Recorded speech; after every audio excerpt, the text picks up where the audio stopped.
कि माननीय अखिलेश यादव जी के बॉस राहुल गांधी जी हैं और हर जगह फ्रंट पे भी रहते हैं। माननीय अखिलेश यादव जी तो फ्रंट पे नहीं रहते हैं, वो तो साइड में बैठे रहते हैं। तो आंदोलन में तो अखिलेश जी और डिम्पल जी बॉस दिख रहे हैं। किसको टाल के लेके जा रहे थे। और जो बीएसपी मतदाता मतलब दलित और SC/ST मतदाता थे जो डाइवर्ट हुए, वो माननीय अखिलेश यादव जी के वजह से थोड़ी हुए थे, वो तो राहुल गांधी और कांग्रेस पार्टी की वजह से हुए थे। और अगर अंधे के हाथ में बटेर लग जाए तो उसको बहुत बड़का 30 मार्का नहीं कहते। तो माननीय अखिलेश यादव जी के पास जितने सांसद हैं वो कांग्रेस की कृपा दृष्टि से हैं।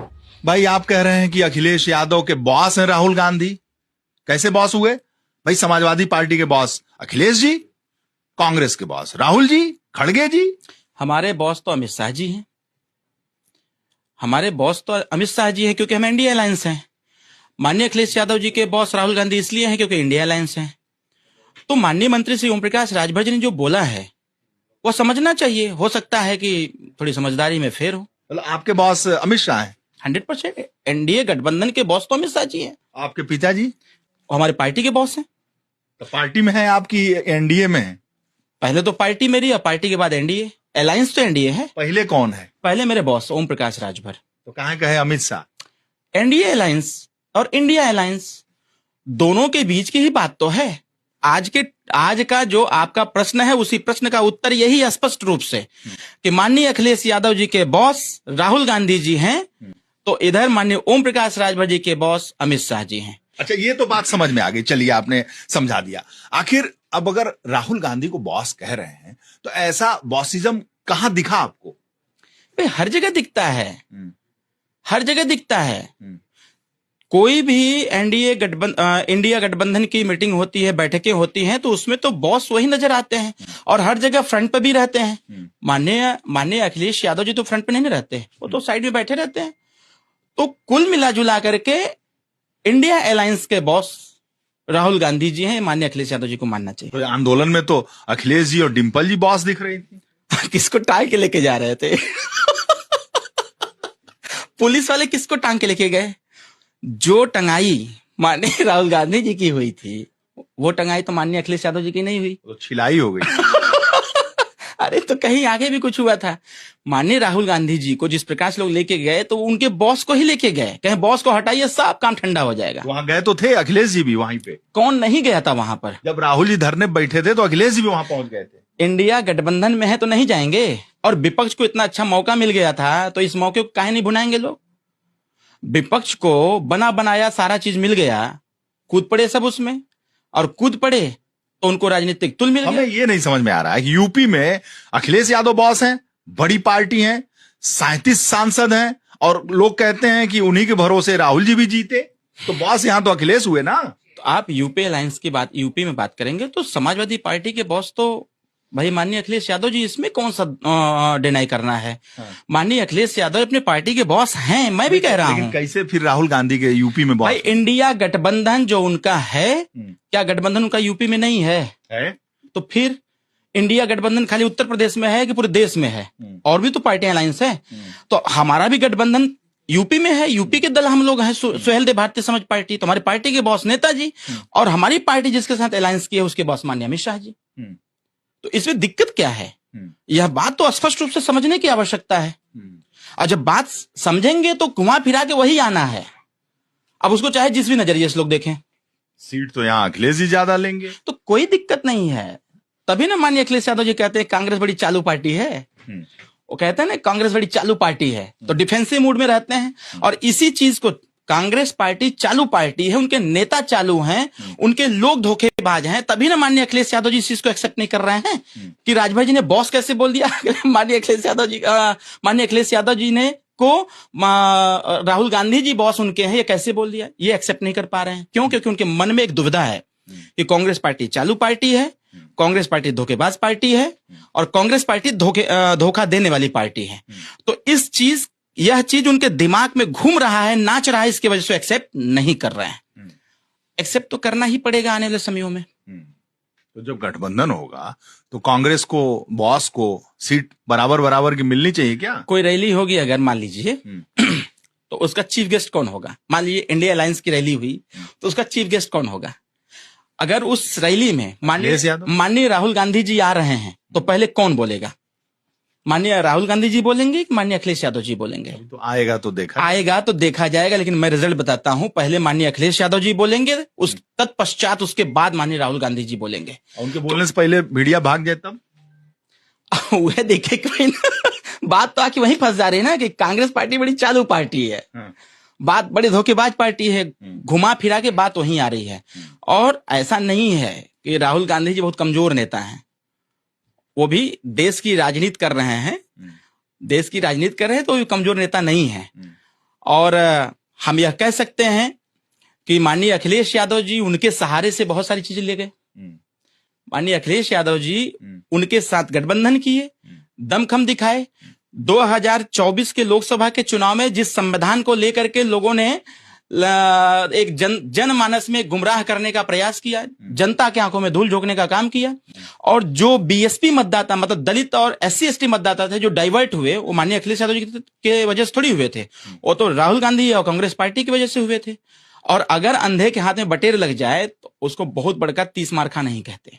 2024 का लोकसभा का चुनाव जिस प्रकार से जनमानस की आंखों में धूल झोंकी गई और जिस प्रकार से लोगों को डार्क में रखा गया, कहीं न कहीं उसी का परिणाम रहा कि यूपी में सर्वाधिक सीट जीती। कह रहे हैं कि जो दलित मतदाता इंडिया अलायंस की तरफ आए, जो सीटें मिली अखिलेश यादव को, कांग्रेस को, और 37 सीटें मिली अखिलेश यादव को, तो वो राहुल गांधी की वजह से हुआ।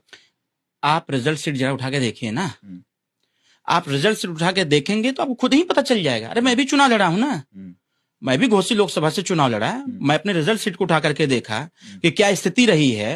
पूर्व के चुनाव का आकलन किया गया, 19 के चुनाव का आकलन हुआ, फिर उसके बाद 17 के चुनाव का आकलन हुआ, फिर 22 के चुनाव का आकलन हुआ, 24 के चुनाव का आकलन मैंने किया, तो पता चला इस प्रकार से। तो माननीय अखिलेश यादव जी के पास जितने सांसद हैं वो कांग्रेस की कृपा दृष्टि से हैं, क्योंकि जनमानस में एक मैसेज कन्वे हो रहा था कि बीजेपी का टक्कर कौन देगा। अलायंस यूपी स्टेट चुनाव में जब होता है तब आमने सामने भाजपा और समाजवादी पार्टी खड़ी रहती है, लेकिन जब नेशनल स्तर का, सेंट्रल स्तर का जब चुनाव होता है तो उसमें फिर कांग्रेस पार्टी बनाम भाजपा होता है। तो कांग्रेस पार्टी की वजह से अखिलेश यादव जी, माननीय अखिलेश यादव जी ने इतनी सर्वाधिक सीट जीतने का काम किया है। मतलब कोई श्रेय अखिलेश जी की टीम को मिलना ही नहीं है। कैसे हम कह दें, कैसे हम कह दें? हम तो कह रहे हैं ना कि जब देश का चुनाव है तो उसमें आमने सामने दो ही पार्टी सामने नजर आ रही हैं। अब उसमें जो एजेंडे लाए गए वो एजेंडे तो लागू नहीं हुए। इमरान मसूद और अजय राय जो ये कह रहे हैं, और जो प्रभारी गौतम कह रहे हैं कि हमारी वजह से इतनी सीटें मिली हैं समाजवादी पार्टी को, समाजवादी पार्टी यूपी में मजबूत हुई लोकसभा चुनाव में, और भाजपा एनडीए गठबंधन की हार हुई, वो राहुल की वजह से। मैं उनकी बातों का समर्थन करता हूं। उन्होंने जो आकलन किया है एकदम सही किया है। इसी चीज का अभिमान हो गया है समाजवादी पार्टी को। उनको ऐसा लग रहा है कि मैं बहुत अच्छा कार्य कर दिया। तो समाजवादी पार्टी का यही अभिमान, उनके कार्यकर्ताओं का यही अभिमान 2027 चुनाव का रिजल्ट देगा। जो लोग कह रहे हैं कि माननीय अखिलेश यादव जी सरकार में आ रहे हैं, इम्पॉसिबल, क्योंकि लगता है सत्य से उनका दर्शन नहीं हो पा रहा है। निचले स्तर पर जिस प्रकार की स्थिति उत्पन्न हुई है, समाजवादी पार्टी कार्यकर्ताओं के द्वारा जिस अभद्रता का लोग प्रयोग कर रहे हैं, जिस असंवैधानिक शब्दों का प्रयोग कर रहे हैं, जिस प्रकार से आज भी बांह चढ़ा रहे हैं 10 साल बाद भी, जिसकी सरकार 10 साल तक नहीं है उसके बाद भी रस्सी जल गई लेकिन ऐठन नहीं जा रहा है।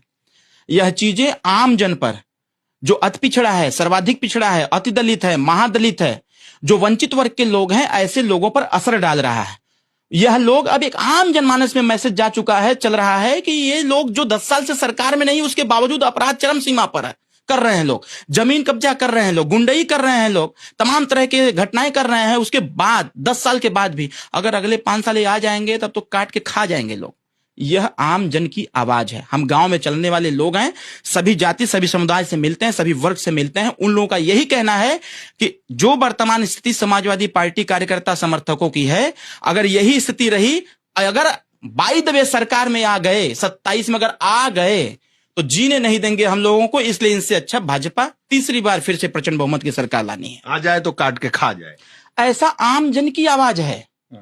मैं आपके इस चैनल के माध्यम से कह रहा हूं, मैं आम जन की आवाज को आपके माध्यम से उनके तक पहुंचा रहा हूं। आम जन की आवाज है, पाल का, प्रजापति का, गोंड का, कहार का, राजभर का, बिंद का, केवट का, मल्लाह का, निषाद का, चौरसिया का, इसके साथ साथ आपके खरवार का, आपके बंजारा का, बारा का, अर्कवंशी, इन सब समाज का यही मैसेज है। और इसीलिए माननीय ओम प्रकाश राजभर जी इस बात को कह रहे हैं कि इसको कंट्रोल करिए। कंट्रोल करेंगे तो अच्छा रहेगा। आम जन की आवाज को बुलंद करिए। जो आम जन की धारणा है, जो आम जन चाहता है कि बॉस से पूछना पड़ेगा उनको।